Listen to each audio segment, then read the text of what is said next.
The story begins not on the racetrack, but in the restless imagination of one man, Carol Shelby.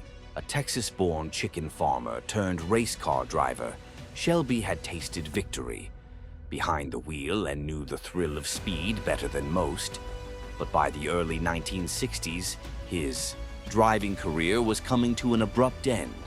A heart condition forced him out of the cockpit, leaving him with a choice: fade away from the racing world or reinvent himself entirely. Shelby chose reinvention.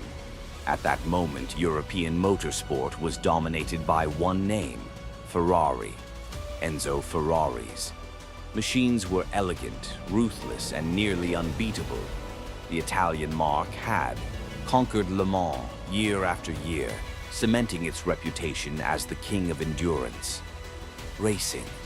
For an American to even dream of challenging Ferrari on that stage seemed like fantasy.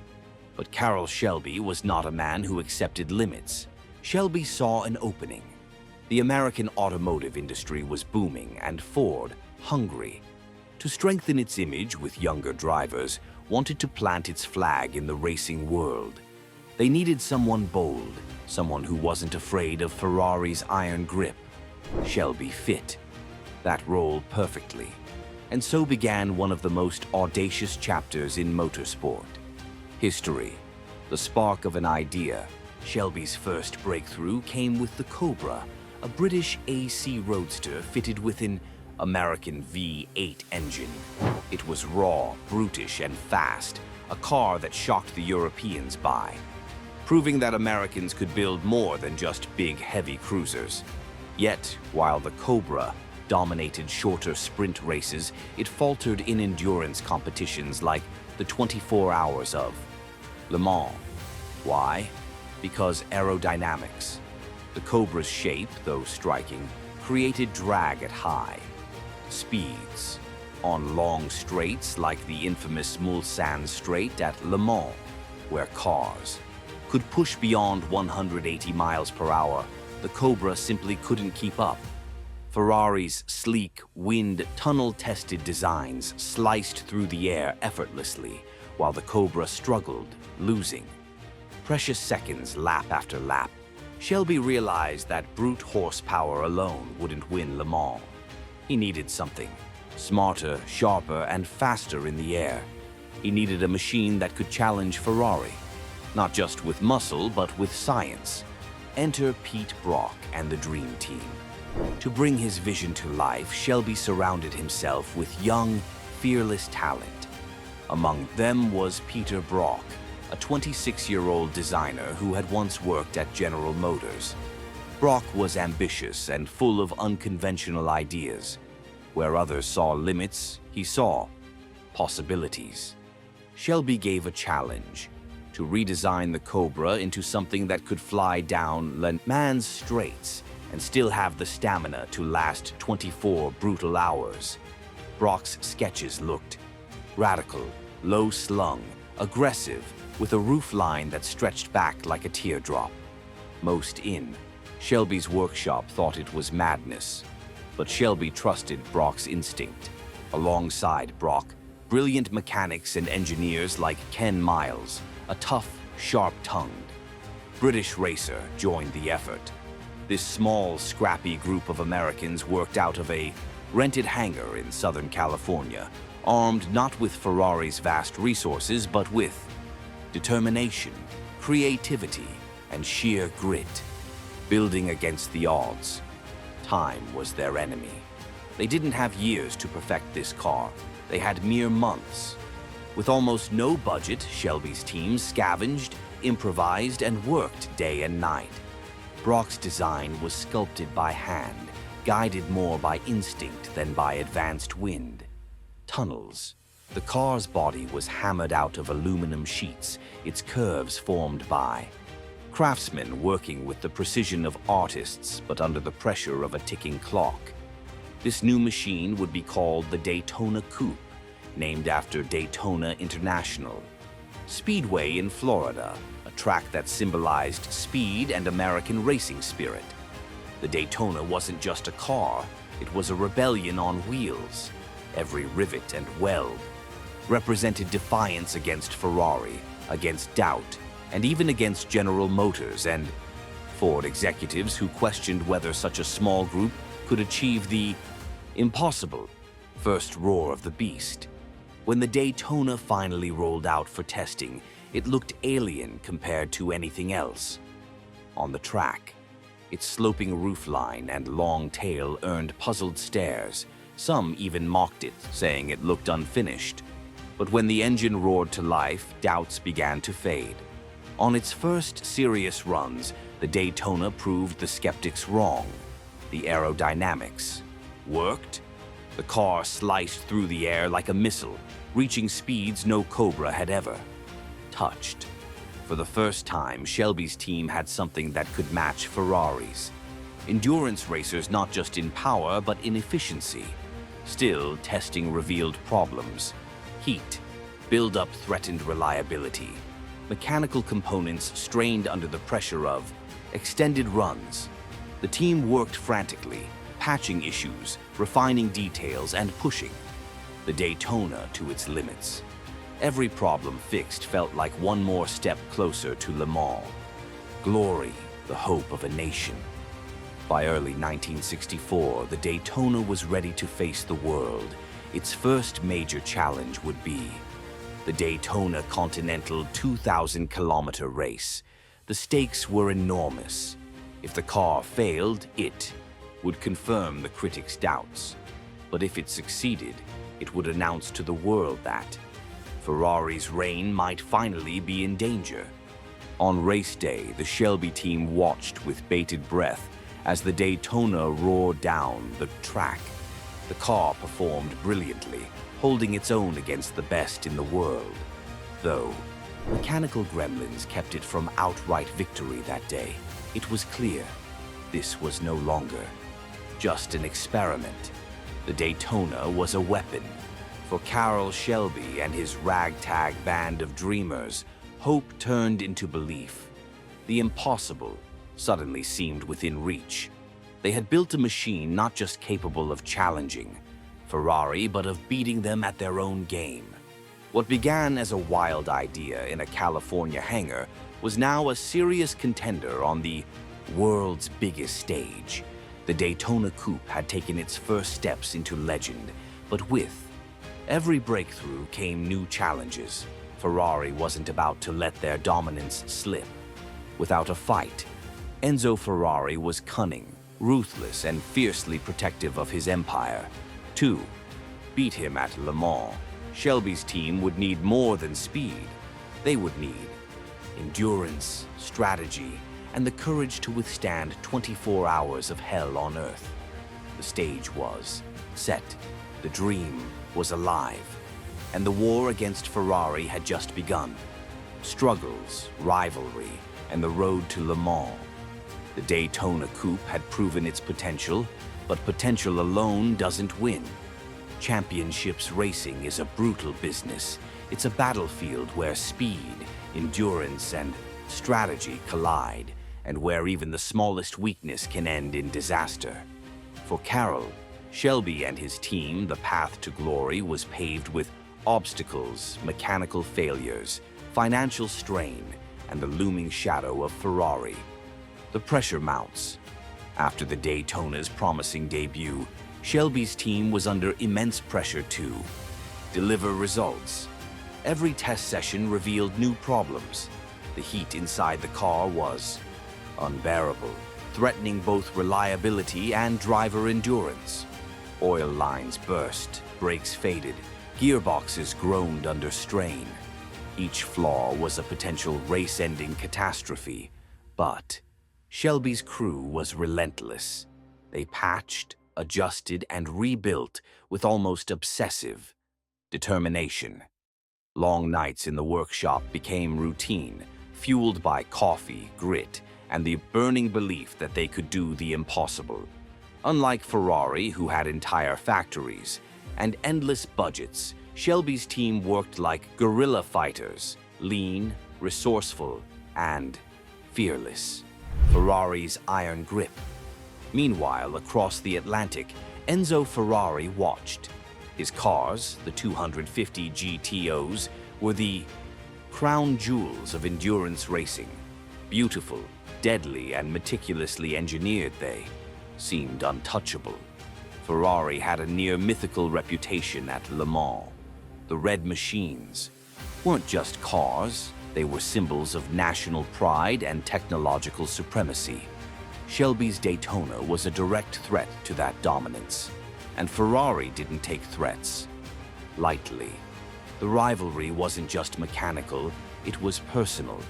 To Ferrari, an American upstart, challenging his empire was an insult.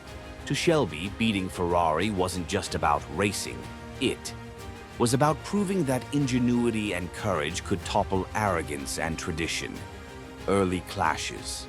In 1964, the Daytona Coupe faced its first major tests on the world stage. At Sebring, the car stunned audiences by showing blistering pace. Against Ferrari's mighty machines, the Daytona wasn't just surviving, it was competing head-to-head. Drivers like Dan Gurney pushed the car to its limits, wringing every ounce of performance from the mid-mounted. V8 still, gremlins lurked, engines overheated, tires shredded. Yet each race, the Daytona, grew stronger, its weaknesses ironed out one by one. Every lap it ran was another step toward the ultimate showdown at Le Mans. Preparing for Le Mans, the 24 hours of Le Mans was the crown jewel of endurance racing. For Shelby and his team, it wasn't just another race, it was the proving ground. The Mulsanne Straight stretched for nearly 4 miles, a punishing runway where only the most aerodynamic and reliable cars could survive at full throttle. The Daytona had been designed with that straight in mind. Pete Brock's teardrop design wasn't just for looks, it allowed the car to reach speeds over 190 miles per hour, far beyond what the Cobra Roadsters could achieve. But raw speed wasn't enough. Endurance was the true enemy. For 24 hours, the Daytona would need to battle not just Ferrari, but fatigue, darkness, rain, and the constant threat of mechanical failure. The team knew the risks. They had only a handful of cars, each hand-built with care but far from bulletproof. A single breakdown could erase years of effort. Yet the belief was unshakable. The Daytona was ready. Le Mans, 1964, the showdown. When the Daytona Coupe arrived at Le Mans in 1964, it turned heads immediately. Its low, aggressive profile looked nothing like the sleek, curvaceous Ferraris. European spectators whispered, doubting that an American machine could last more than a few hours on their hallowed ground. The race began under heavy skies. As engines roared to life, the Ferrari 250 GTOs surged forward, confident and composed. But then, something remarkable happened. The Daytona kept pace. Lap after lap, the blue American coupe clung to Ferrari's heels, its V8 thundering across the French countryside. Through the day and into the night, the Daytona fought fiercely. Dan Gurney and Bob Bondurant wrestled the car through the darkness, pushing it harder than anyone thought possible. Ferrari expected the Americans to falter, but the Daytona refused to break. By dawn, the unthinkable had happened. The Daytona was leading its class. Spectators rubbed their eyes in disbelief. Could this ragtag team from California really be beating Ferrari at Le Mans? The battle wears on. The hours dragged painfully. Mechanical issues threatened constantly overheating. Engines, fading brakes, vibrations that could shake the car apart. The drivers endured. Blistering heat inside the cockpit, their bodies drenched in sweat, their minds sharpened by adrenaline. Each pit stop was a ballet of precision, the crew working frantically to keep the car alive. Ferrari fought back. Their cars stalked the Daytona relentlessly, pushing the pace higher, trying to force a mistake. But Shelby's creation held firm. It wasn't just speed that kept the Daytona alive. It was heart, determination, and the refusal to give up. A historic result. When the checkered flag finally waved after 24 grueling hours, the Daytona Coupe had done the impossible. It had won its class at Le Mans, beating Ferrari on their home turf in the most prestigious endurance race in the world. The racing world was stunned. Headlines screamed of an American triumph. Ferrari's aura of invincibility had been shattered by a group of dreamers working out of a rented hangar. Carol Shelby, the former chicken farmer, had humiliated the Italian giant on the grandest stage of all. For the Shelby team, it was more than a victory. It was vindication. Every sleepless night, every busted knuckle, every moment of doubt had led to this. The Daytona wasn't just a car.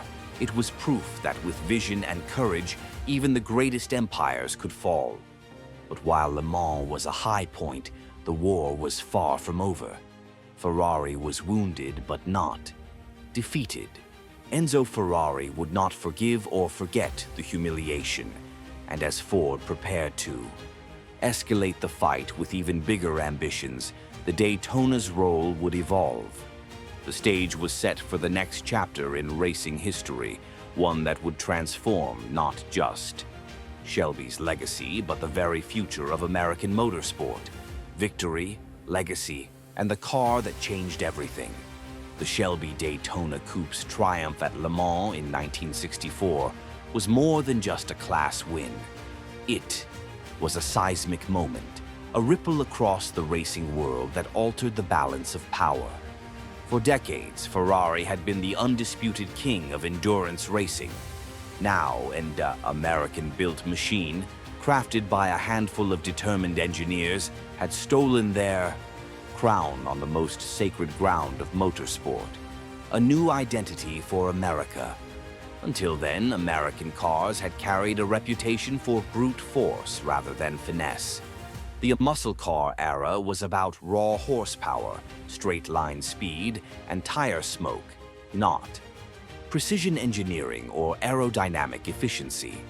The Daytona Coupe flipped that narrative. It showed the world that America could do more than build loud, heavy machines. It could innovate, it could outthink, and it could outlast. In that moment, the Shelby Daytona Coupe became more than a racing car. It became a symbol of what American ingenuity could achieve when pitted against Europe's most refined machinery. It wasn't just about beating Ferrari.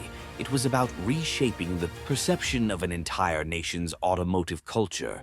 Ferrari strikes back. But victories never go unanswered in motorsport. Enzo Ferrari, furious at the humiliation, doubled down. His engineers refined the GTOS, built prototypes, and sought every possible advantage. For Ferrari, defeat was unacceptable, and Le Mans was a battlefield he refused to surrender. Shelby and his team knew the fight was far from over. The Daytona was still young, still unproven across multiple seasons. Reliability remained a constant concern. Every race was a gamble, a delicate balance between pushing the car to its limits and keeping it alive for hours on end. Yet with each outing, the Daytona proved itself. It didn't just win races, it rewrote expectations. Its sleek profile, once mocked, became the blueprint for the future of racing. Aerodynamics. Ford enters the arena. The Daytona's victories caught the attention of more than just Ferrari. Ford, already eyeing European racing to boost its image, saw the Daytona as proof that Ferrari could be beaten. The American giant, with resources Shelby could only dream of, was ready to go all in. What followed was the legendary Ford GT40 program, an all-out war against Ferrari that would culminate in Ford's historic 1-2-3 finish at Le Mans in 1966. But make no mistake, the seeds of that victory were planted by the Daytona Coupe. Without Shelby's radical creation, Ford might never have had the courage to take the fight to Ferrari's doorstep. The Daytona wasn't just a car, it was the bridge between the Cobra and the GT40, between scrappy ambition and corporate might. Shelby himself said it best: the Daytona showed them we could do it. The GT40 proved it beyond doubt, a short but brilliant life. Despite its groundbreaking achievements, the Daytona Coupe's racing life was short. Only 6 were ever built, each handcrafted, each carrying a piece of history. By 1965, the car had done the unthinkable. It had helped Shelby's team win the FIA World Sports Car Championship, breaking Ferrari's stranglehold and putting America on top of international racing for the first time. But as Ford's GT40 program gained momentum, the Daytona was gradually sidelined. The spotlight shifted, and the car that had shocked the world began to fade from the headlines. In many ways, the Daytona was a victim of its own success, having proved the concept. It made way for bigger, faster, more powerful machines. Forgotten, then revered. For years, the Daytona Coupe was almost forgotten, its handful of chassis scattered across collections and garages. But legends don't stay buried forever. As time passed, collectors, historians, and enthusiasts rediscovered the car's story. They realized that, while the GT40 stole the headlines, it was the Daytona that lit the fire. Today, the few surviving Daytonas are priceless treasures. Each is valued in the tens of millions, not just for their rarity, but for what they represent. The moment an underdog rewrote the rules of racing. The legacy lives on. The influence of the Shelby Daytona Coupe stretches far beyond its short career. Its aerodynamic philosophy shaped generations of race cars. Its success inspired American manufacturers to think globally, to compete not just at home but on the world's most demanding stages. And above all, its story continues to inspire dreamers. Carol Shelby, Pete Brock, Ken Miles, Dan Gurney, and the entire team behind the Daytona showed that vision, creativity, and sheer willpower could topple even the most powerful empires. They proved that greatness doesn't come from money or prestige. It comes from daring to believe in the impossible. The Daytona Coupe was built to beat Ferrari, and it did. But in doing so, it became something even greater. It became a testament to the human spirit, the refusal to accept limits, the courage to fight giants, and the belief that victory is possible even when the odds are stacked against you. When we look back at that sloping roofline, those aggressive curves, and the roar of its V8 echoing down the Mulsanne Straight, we're reminded of more than just a race car. We're reminded of a dream born in a California hangar, carried by determination and immortalized on the world's greatest stage. The Shelby Daytona Coupe may have raced for only a moment in history, but its impact is eternal. It didn't just change racing, it changed the way the world saw American cars, and it proved that sometimes the underdog really does win. If you enjoyed this incredible story, don't forget to hit the like button, share it with your friends, and subscribe to the channel for more epic automotive adventures. Your support keeps these stories alive.